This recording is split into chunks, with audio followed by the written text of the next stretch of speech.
میعاد پوری نہ ہونے کے دوران ہونے والی جو شادی ہے اس کو جائز قرار دیا ہے. یہ فیصلہ ہے, تو یہ اس کا ذکر, یہ لاہور ہائی کورٹ نے کب یہ فیصلہ کیا ہے؟ یہ اس کا ڈیٹ وغیرہ ڈیٹیلز تو رپورٹ میں ہوں گی, جو میں ہائی لائٹس ہیں وہ میں پڑھ کے آپ کو بتا رہا ہوں. تو اور بھی بہت ساری چیزیں, میں اس لیے پوچھ رہا ہوں نا کہ خان صاحب کا بھی کیس آج کل چل رہا ہے نا, وہ اسلام آباد میں چل رہا ہے. نہیں چل تو رہا ہے جی جی, لیکن ہائی کورٹ کا فیصلہ ایک نظیر تو بن گیا, نظیر تو بن گیا. جی ہاں. پھر ڈیتھ پینلٹی جو سزائے موت ہے, انہوں نے کہا کہ جی اس جو 2022 میں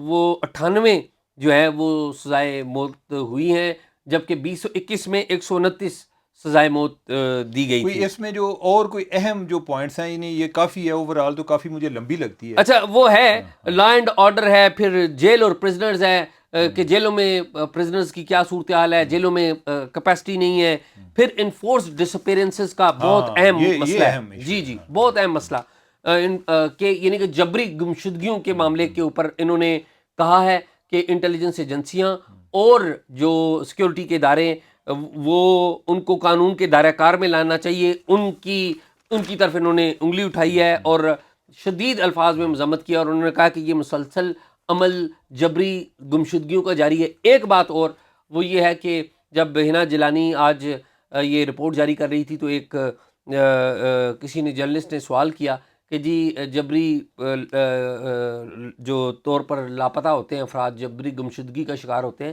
اس پر لاپتہ افراد کمیشن بھی ایک بنا ہوا ہے. تو اس پر ہنا جیلانی نے کہا کہ یہ کمیشن کی کوئی کارکردگی نہیں ہے اور ہم اس پر عدم اعتماد کا اظہار کر چکے ہیں, اور کمیشن کے جو سربراہ ہیں ان پر بھی عدم اعتماد کر چکے ہیں. لہٰذا یہ مطلب یہ ہے کہ اس کمیشن کا کوئی کام نہیں ہے, ختم کریں. اعزاز یہ دیکھیں کہ ایک جو کمیشن بنا ہوا ہے, گورنمنٹ کے دو ادارے ہیں, ٹھیک, ایک جو ہے جبری گمشدگیوں کے حوالے سے کمیشن بنا ہوا ہے, اور جاوید اقبال کے لیے لگتا ہے کہ جیسے جسٹس جاوید اقبال کے لیے ایک نوکری کریٹ کرنے کے لیے یہ کمیشن بنا ہے, وہ کچھ نہیں کر رہا. بالکل. اور دوسرا دیکھیں کہ ہمارا national commission of human rights بھی ہے جو کہ گورنمنٹ کا ادارہ ہے, تو وہ بھی اتنا زیادہ نظر نہیں آتا کہ جتنا یہ زیادہ. اسی لیے لوگوں کو اکثر یہ بھی کنفیوژن رہتی ہے کہ human rights commission of Pakistan یہ کوئی سرکاری ادارہ ہے یا پرائیویٹ ادارہ ہے, لیکن یہ ہے کہ وہ بڑا ایک human right commission of Pakistan ایک بہت فعال ادارہ ہے, اور بڑے جو جوائنٹس ہیں اس میں, یعنی بڑے بڑے قدور شخصیات جو ہیں وہ اس کو ان کے اس کا حصہ ہیں. اچھا چیمہ صاحب, اس میں جو میں نے کہا تھا نا کہ سب سے انٹرسٹنگ بات وہ ایک شعبہ انہوں نے لکھا ڈیموکریٹک ڈیولپمنٹ کیا ہوئی ہے.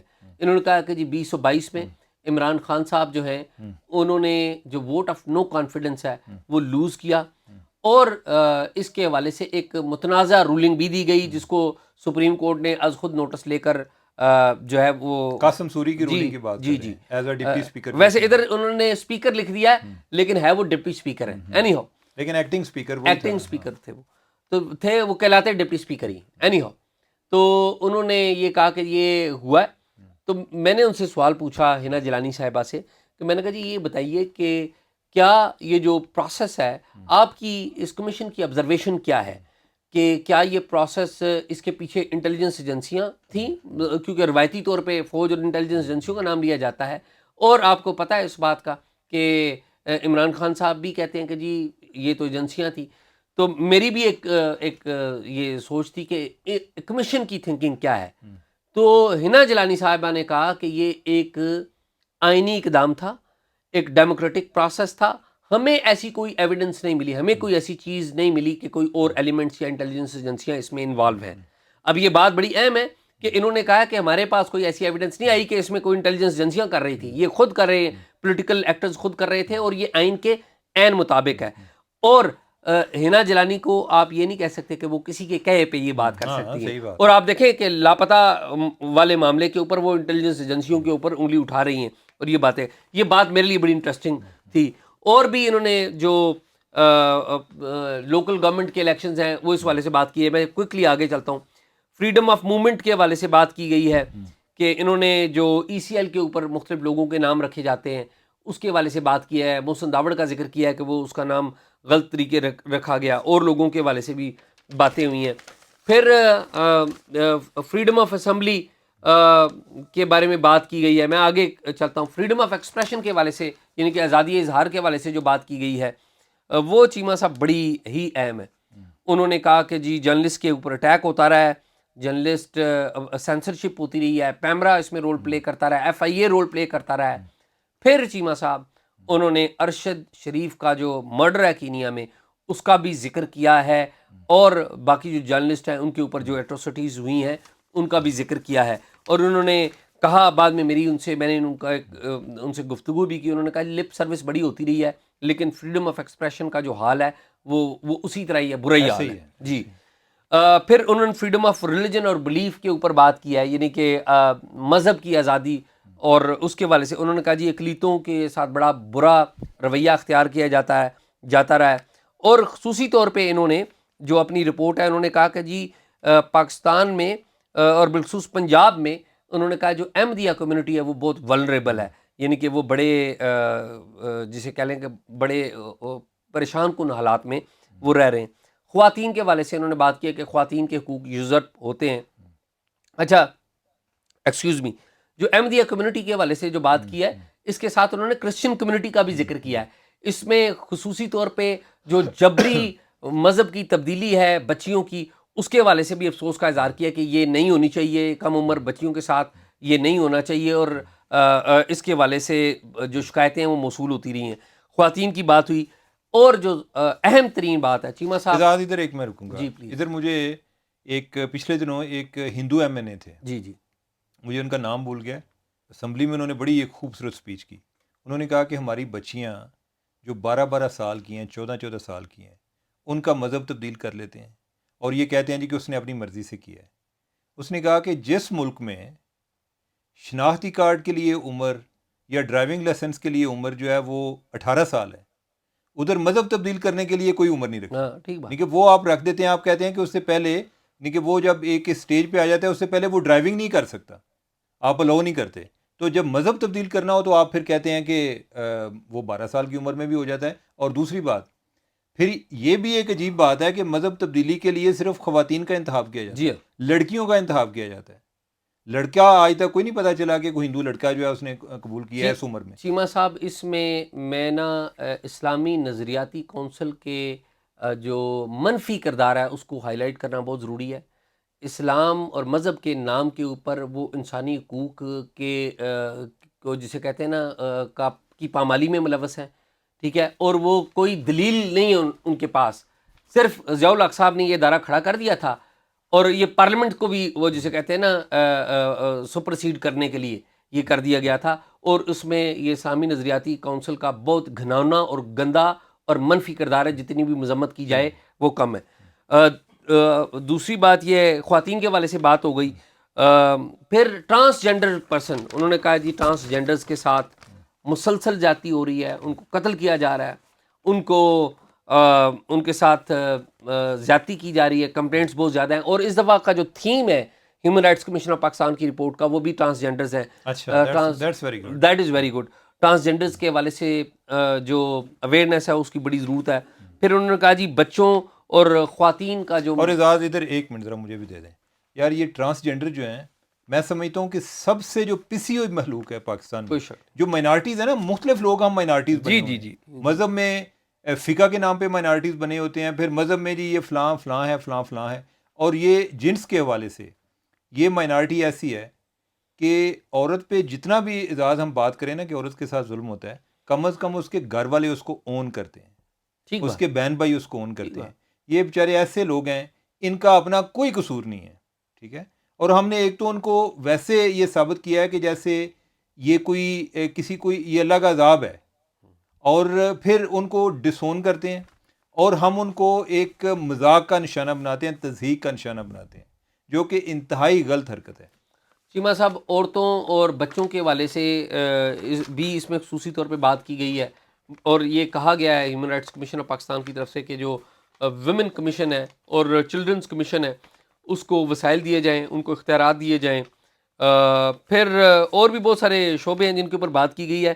موٹے موٹے چیزیں جو ہیں وہ بات کر دی. آخری میں بات کر دوں ریفیوجی اور انٹرنلی ڈسپلیس پرسنز, اس کے حوالے سے بڑی بات کی گئی ہے, لیکن وہاں پر ایک خاتون تھیں, انہوں نے یہ پوائنٹ آؤٹ کیا کہ جی افغان ریفیوجیز کا ذکر نہیں کیا گیا. بیچ میں ذکر موجود ہے, افغان ریفیوجیز کا ذکر موجود ہے. آپ کو پتہ ہے کہ پاکستان میں جو افغان جو بھائی ہیں ہمارے, جو ریلوکیٹ ہوئے ہیں, اپنے گھر بار چھوڑ کے آ گئے ہیں طالبان کی گورنمنٹ کی وجہ سے, تو ان کو ابھی تک ریفیوجی کا سٹیٹس نہیں مل رہا.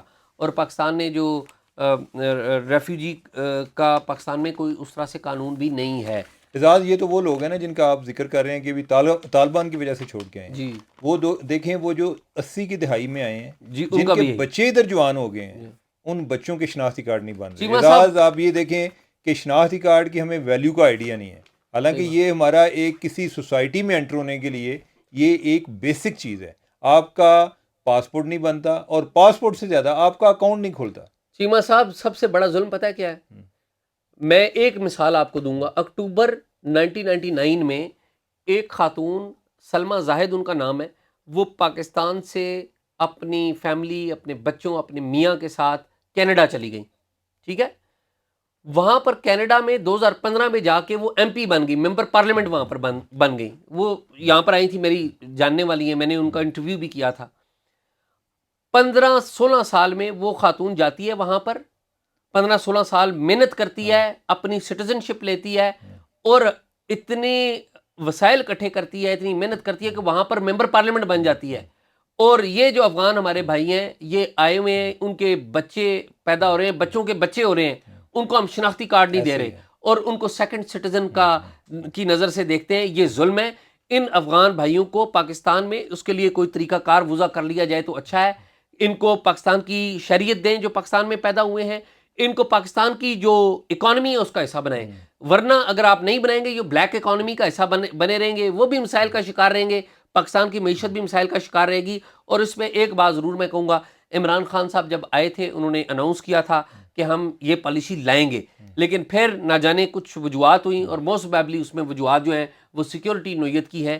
یہ میرے خیال میں ہمارے جو سیکیورٹی کے جو ادارے ہیں ان لوگوں کو بھی سوچنا چاہیے کہ دل کھلا کریں اور دل بڑا کریں. ہم پاکستانی باہر جاتے ہیں تو اپنے حقوق مانگتے ہیں یورپ میں, امریکہ میں, آسٹریلیا میں, لیکن جب حقوق دینے کی باری آتی ہے تو دیتے نہیں ہیں. تو ہمیں اپنے بھائیوں کو گلے لگانا ہوگا, اور جب گلے لگائیں گے تو تبھی ہماری عزت میں اور بھی اضافہ ہوگا, اور ہماری اکانومی بھی چلے گی.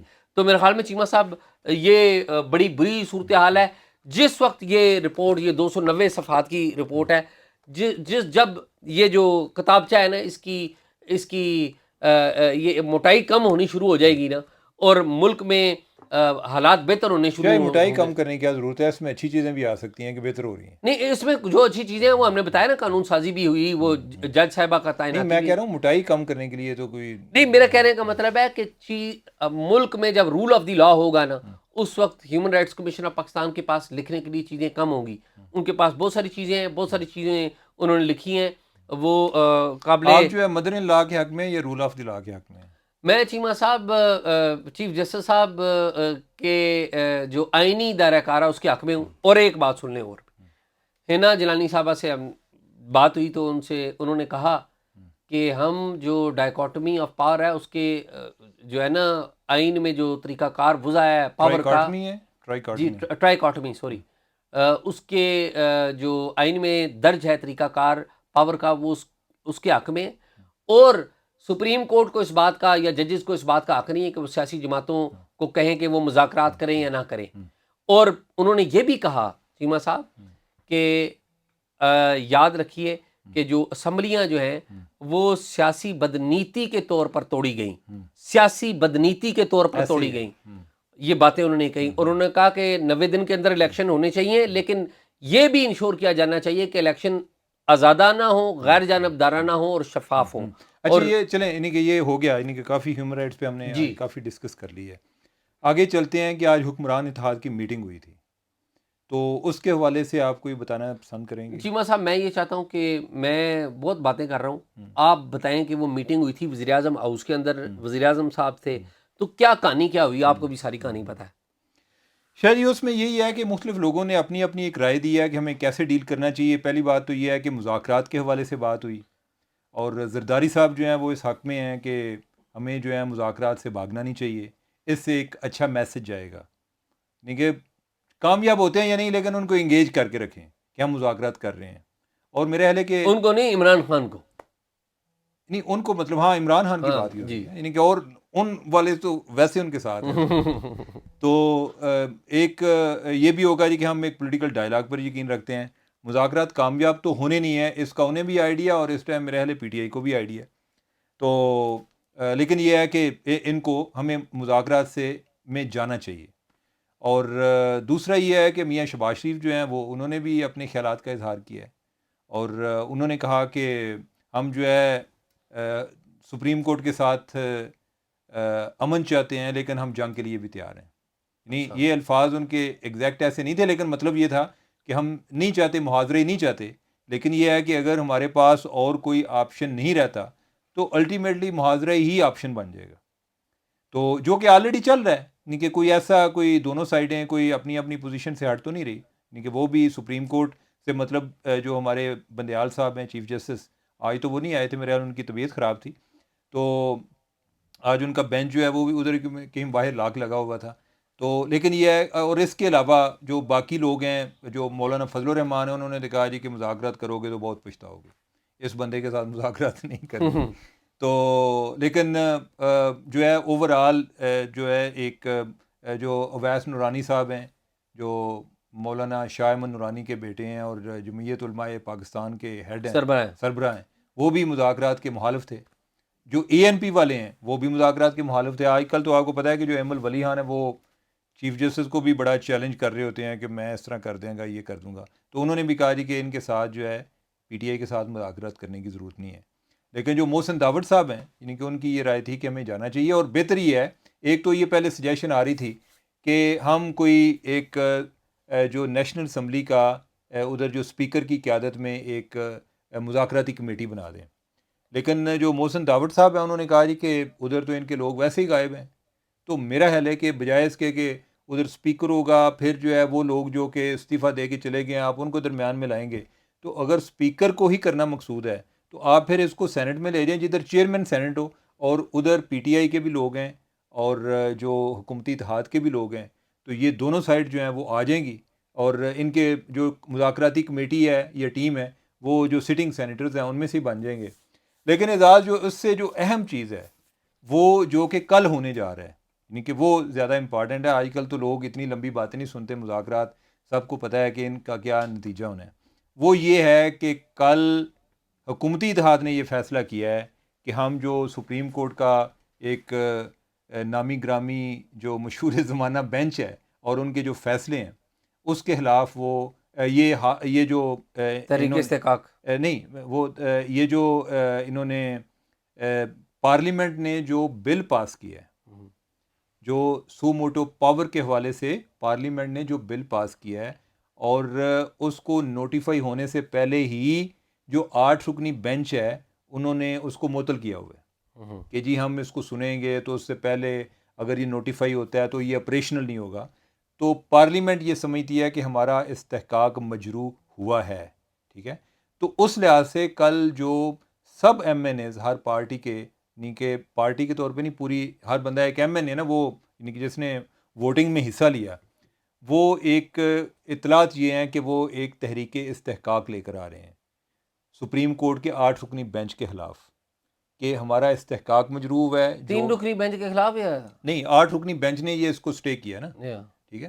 تو یعنی کہ تحریک استحقاق اس والے سے ہوگا نا. میں نے تو یہ سنا ہے کہ جو اس تحریک استحقاق میں 3 جو معزز جج صاحبان ہیں انکلوڈنگ چیف جسٹس، اس کو بلانے کی بھی تجویز موجود ہے شاید جو پارلیمنٹ میں. تحریک استحقاق ہوتی ہے نا، تحریک استحقاق یہ ہے جی کہ میرا استحقاق مجروح کیا فلاں IG نے، فلاں بندے نے، تو اس کو ادھر کمیٹی میں پیش کیا جائے.